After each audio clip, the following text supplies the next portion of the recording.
Hello दोस्तों, कैसे हैं आप लोग। मैं रोहित कुमार ऑनलाइन स्टडी में आपका हार्दिक स्वागत करता हूं। आज मैं आपके लिए करंट अफेयर्स के कुछ महत्वपूर्ण सवाल लेकर आया हूं। तो चलिए शुरू करते हैं। सवाल नंबर 1, रक्षा उत्पादन और निर्यात प्रोत्साहित नीति DPEPP 2020 के अनुसार 2025 तक भारत का रक्षा विनिर्माण कारोबार क्या है। ऑप्शन 1, 1,50,000 करोड़ रुपया, 2, 1,75,000 करोड़ रुपया, 3, 2,25,000 करोड़ रुपया, 4, 3,75,000 करोड़ रुपया, 5, 5,90,000 करोड़ रुपया। इसका सही जवाब है दोस्तों ऑप्शन 2, 1,75,000 करोड़ रुपया।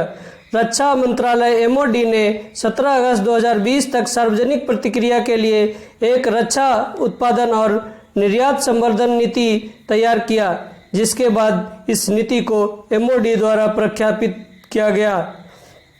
इस नीति का उद्देश्य 25 बिलियन अमेरिकी डॉलर या 1,75,000 करोड़ रुपए के विनिर्माण कारोबार को प्राप्त करना है, जिसमें 5 बिलियन अमेरिकी डॉलर का निर्यात या 2025 तक एरोस्पेस और रक्षा वस्तुओं और सेवाओं में 35,000 करोड़ रुपए शामिल है। रक्षा उत्पादन विभाग DPEPP 2020 के विभिन्न घटकों पर समन्वय के लिए और इस नीति में निर्धारित उद्देश्यों को प्राप्त करने के लिए नोडल विभाग होगा। सवाल नंबर 2, केंद्र सरकार ने हाल ही में प्रतिभूति संविदा नियम 1957 में संशोधन किए। संशोधन के अनुसार सूचीबद्ध संस्थाओं को 3 वर्षों के भीतर न्यूनतम सार्वजनिक शेयरधारिता के मानदंड को पूरा करना चाहिए। ऑप्शन 1, 20%, 2, 35%, 3, 25%, 4, 50%, 5, 40%। इसका सही जवाब है दोस्तों ऑप्शन 3, 25%। केंद्र सरकार ने 25% की न्यूनतम सार्वजनिक हिस्सेदारी MPS के मानदंडों को पूरा करने के लिए नियम 19A के उपनियम 1 में प्रतिभूति संविदा नियम 1957 में बदलाव किए हैं, जहां शब्द 2 वर्ष 3 वर्ष द्वारा प्रतिस्थापित किया गया है। सवाल नंबर 3, 1 अगस्त 2020 तक कितने राज्यों और केंद्र शासित प्रदेशों ने one nation one ration card योजना में शामिल हो गए हैं। ऑप्शन 1, 23, 2, 22, 3, 20, 4, 21, 5, 24। इसका सही जवाब है दोस्तों ऑप्शन 5, 24। 1 अगस्त 2020 से 3 राज्यों मणिपुर, नागालैंड और उत्तराखंड और एक केंद्र शासित प्रदेश जम्मू और Kashmir one nation one ration card platform में शामिल हो गए हैं। राज्यों और केंद्र शासित प्रदेश की कुल संख्या बढ़ाकर 24 कर दिया गया। यह जानकारी केंद्रीय उपभोक्ता मामले, खाद्य और सार्वजनिक वितरण मंत्री रामविलास पासवान ने प्रदान की है। सवाल नंबर 4, भारतीय रेलवे बुनियादी ढांचे के काम को आसान बनाने के लिए पहली बार नई ट्रैक निर्माण NTC मशीनों का उपयोग कर रहा है। उस कंपनी का नाम बताइए जो इस परियोजना को लागू करती है। ऑप्शन 1, भारतीय रेलवे निर्माण निगम, 2, dedicated freight corridor corporation of India limited, 3, भारतीय रेलवे स्टेशन विकास निगम, 4, भारतीय रेलवे वित्त निगम, 5, रेलवे सूचना प्रणाली केंद्र। इसका सही जवाब है दोस्तों option 2, dedicated freight corridor corporation of India limited. बुनियादी ढांचे के काम को आसान बनाने के लिए प्रौद्योगिकी का उपयोग करने में रेलवे के प्रयास को बढ़ावा देने के रूप में भारत में पहली बार रेलवे डेडिकेटेड फ्रेट कॉरिडोर ने पूरे ट्रैक बिछाने के लिए new track construction NTC machine का उपयोग कर रहा है। परियोजनाओं को dedicated freight corridor corporation of India limited DFCCIL द्वारा कार्यान्वित किया जाएगा। परियोजना को 2022 तक पूरा होने की उम्मीद है। सवाल नंबर 5, उस संगठन का नाम बताइए जिसने नई दिल्ली में लोकमान्य तिलक के स्वराज आत्मनिर्भर भारत विषय पर एक अंतर्राष्ट्रीय वेबिनार आयोजित किया। ऑप्शन 1, सांस्कृतिक संसाधन और प्रशिक्षण केंद्र, 2, नेहरू स्मारक संग्रहालय और पुस्तकालय, 3 साहित्य अकादमी, 4 भारतीय सांस्कृतिक संबंध परिषद, 5 संस्कृति के लिए राष्ट्रीय स्कूल। इसका सही जवाब है दोस्तों ऑप्शन 4 भारतीय संस्कृति संबंध परिषद। केंद्रीय गृह मंत्री अमित शाह ने नई दिल्ली में लोकमान्य तिलक स्वराज टू आत्मनिर्भर भारत की विषय पर 2 दिवसीय अंतर्राष्ट्रीय वेबिनार का उद्घाटन किया है।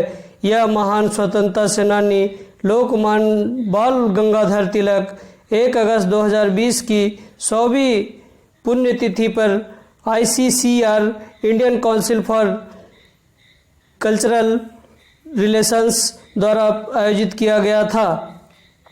सवाल नंबर 6 सार्वजनिक क्षेत्र के बैंक का पता लगाएं जिसने new India insurance company limited, Bajaj Allianz general insurance company limited और HDFC एग्रो हेल्थ इंश्योरेंस के साथ व्यक्तिगत अल्पकालिक कोरोना कवच नीति पेश की है। ऑप्शन 1 केनरा बैंक, 2 भारतीय state bank, 3 bank of Maharashtra, 4 bank of Baroda, 5 Indian overseas bank. इसका सही जवाब है दोस्तों ऑप्शन 1 केनरा बैंक। सामान्य लोगों के अभूतपूर्व खर्चों की भरपाई के लिए सामाजिक प्रतिबद्धता के एक हिस्से के रूप में केनरा बैंक ने 3 बीमा कंपनियों new India insurance company limited, Bajaj Allianz general insurance company limited के साथ साझेदारी की है ताकि कोविड-19 से संबंधित स्वास्थ्य खर्चों को कवर करने के लिए व्यक्तिगत अल्पकालिक कोरोना कवच नीति पेश की जा सके। सवाल नंबर 7 इंफोसिस फिनेकल को किस देश के राष्ट्रीय बैंक के लेन देन बैंकिंग व्यवसाय को डिजिटल रूप से बदलने के लिए चुना गया था। ऑप्शन 1 सऊदी अरब, 2 बहरीन, 3 कतर, 4 ईरान, 5 कुवैत। इसका सही जवाब है दोस्तों option 2 Bahrain. National bank of Bahrain और इंफोसिस फिनेकल एजबोर सिस्टम का हिस्सा इंफोसिस की पूर्व स्वामित्व वाली सहायक कंपनी ने घोषणा की कि बैंक ने अपने लेन देन बैंकिंग व्यवसाय को डिजिटल रूप से बदलने के लिए फिनेकल कैश मैनेजमेंट सूट को अपनाने का फैसला किया है। यह साझेदारी NBB के डिजिटल परिवर्तन का एक हिस्सा है। बैंक द्वारा आधुनिक प्रणाली से लैस करने के लिए सुइट प्रदान किए गए यूनियन के साथ जो ग्राहकों को सरल और सहज सेवा प्रदान करेगा। सवाल नंबर 8 एक्सिस बैंक ने बहुभाषी वाट AXAA को तैनात करने के लिए किस कंपनी के साथ साझेदारी की है। Option 1 Day One Technologies, 2 Sigma Data System, 3 7 Edge, 4 क्विटेक, 5 वर्नाकुलर ई। इसका सही जवाब है दोस्तों ऑप्शन 5 वर्नाकुलर ई।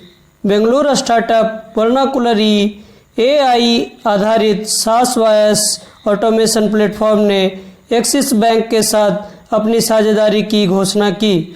यह अपने phone banking interactive voice response IVR पर बहुभाषी BOT AXAA को तैनात करना है जो ग्राहक सेवा में स्वचालन को बढ़ावा में मदद करता है।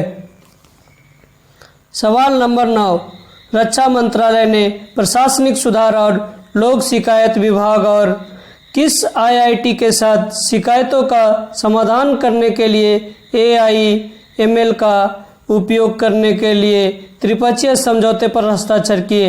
Option 1 IIT Delhi, 2 IIT Kanpur, 3 IIT Madras, 4 IIT Calcutta, 5 IIT Mandi. इसका सही जवाब है दोस्तों option 2 IIT Kanpur. Artificial intelligence AI और मशीन लर्निंग ML तकनीक विकसित करने के लिए IIT कानपुर, रक्षा मंत्रालय MOD और प्रशासनिक सुधार और लोक शिकायत विभाग DAR एंड PG के बीच एक त्रिपक्षीय समझौता ज्ञापन MOU पर हस्ताक्षर किए गए। सवाल नंबर 10 किस राज्य सरकार ने महिलाओं के आर्थिक सशक्तिकरण को समर्थन देने के लिए हिंदुस्तान यूनिलीवर लिमिटेड P&G और ITC के साथ समझौता ज्ञापन पर हस्ताक्षर किए? ऑप्शन 1 केरल, 2 आंध्र प्रदेश, 3 तमिलनाडु, 4 तेलंगाना, 5 कर्नाटक। इसका सही जवाब है दोस्तों ऑप्शन 2 आंध्र प्रदेश।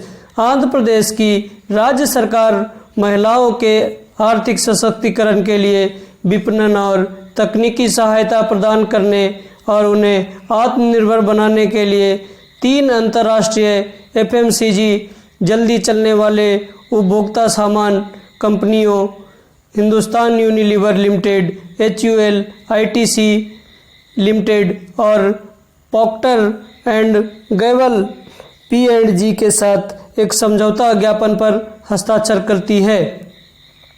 सवाल नंबर 11, 27 अक्टूबर 2020 से HDFC बैंक के MD और CEO के रूप में किसे नियुक्त किया गया है? ऑप्शन 1 दीपक एस पारेख, 2 केकी एम मिस्त्री, 3 सुमित बोस, 4 रंजन मथाई, 5 शशिधर जगदीशन। इसका सही जवाब है दोस्तों ऑप्शन 5 शशिधर जगदीशन। भारतीय रिजर्व बैंक RBI ने शशिधर जगदीशन को HDFC बैंक के अगले प्रबंध निदेशक MD और मुख्य कार्यकारी अधिकारी CEO के रूप में 3 साल की अवधि के लिए मंजूरी दे दी है। यह बैंकिंग नियमन के लिए अधिनियम 1949 की धारा 35वीं के तहत प्रभार लेने की तिथि यानी 27 अक्टूबर 2020 से प्रभावी है। वह बैंक के सबसे लंबे समय तक कार्यरत CEO आदित्य पुरी की स्थान लेंगे। आदित्य पुरी 70 साल की उम्र में 26 अक्टूबर 2020 को सेवानिवृत्त होंगे। सवाल नंबर 11, उस व्यक्ति का नाम बताइए जिसने रेक्स कॉनलाइव में संयुक्त राष्ट्र संघ और आइको NGO का कर्मवीर चक्र प्राप्त किया। ऑप्शन 1 कोमलेश, 2 जादव पाएंग, 3 सुनील YDBSS, 4 अर्थ शाह दिलवागी, 5 आदित्य भार्गव।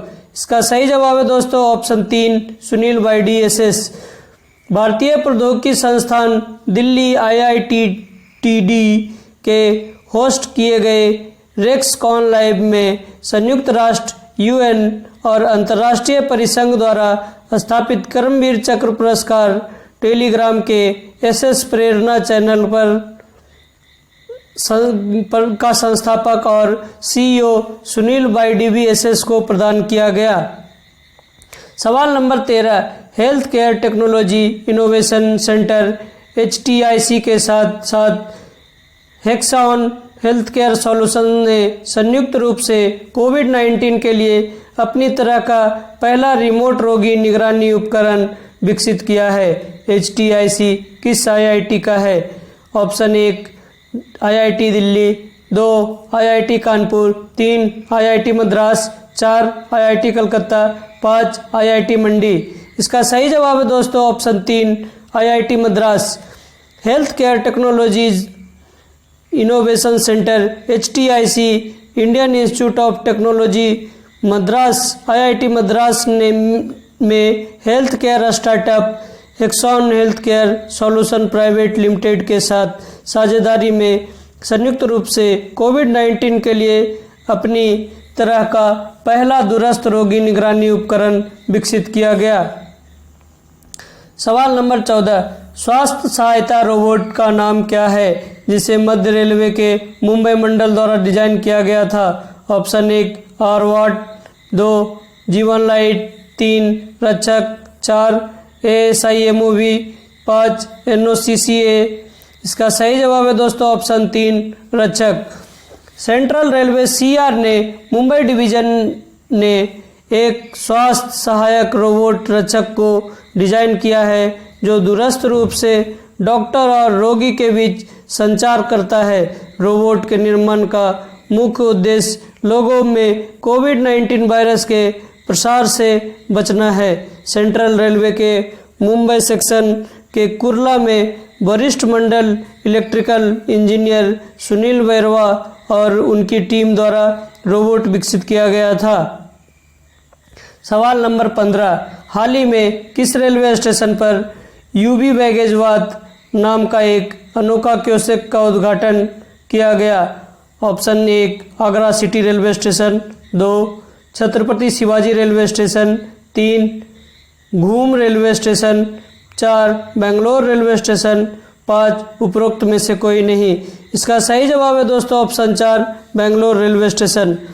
बेंगलुरु रेलवे स्टेशन दक्षिण पश्चिम रेलवे में यूवी बैगेज बाथ नामक एक अनोखे कियोस्क का उद्घाटन वरिष्ठ मंडल वाणिज्यिक प्रबंधक बेंगलुरु डिवीजन AN कृष्णा रेड्डी और अतिरिक्त मंडल रेल प्रबंधक प्रशासन बेंगलुरु डिवीजन कल्याणी के तुर्मन द्वारा किया गया था। कियोस्क का उद्देश्य मनुष्य को यात्रा बैग की बाहरी सतहों से कोविड-19 प्रसारण के अप्रत्यक्ष मोड़ को रोकने के लिए सामान को कीटाणु रहित करना। धन्यवाद दोस्तों। अगर आपको हमारा ये वीडियो अच्छा लगा तो चैनल को लाइक करें, शेयर करें, कमेंट करें, सब्सक्राइब करें और बेल आइकॉन दबाएं ताकि हमारे आने वाले वीडियो का नोटिफिकेशन आपको सबसे पहले मिले।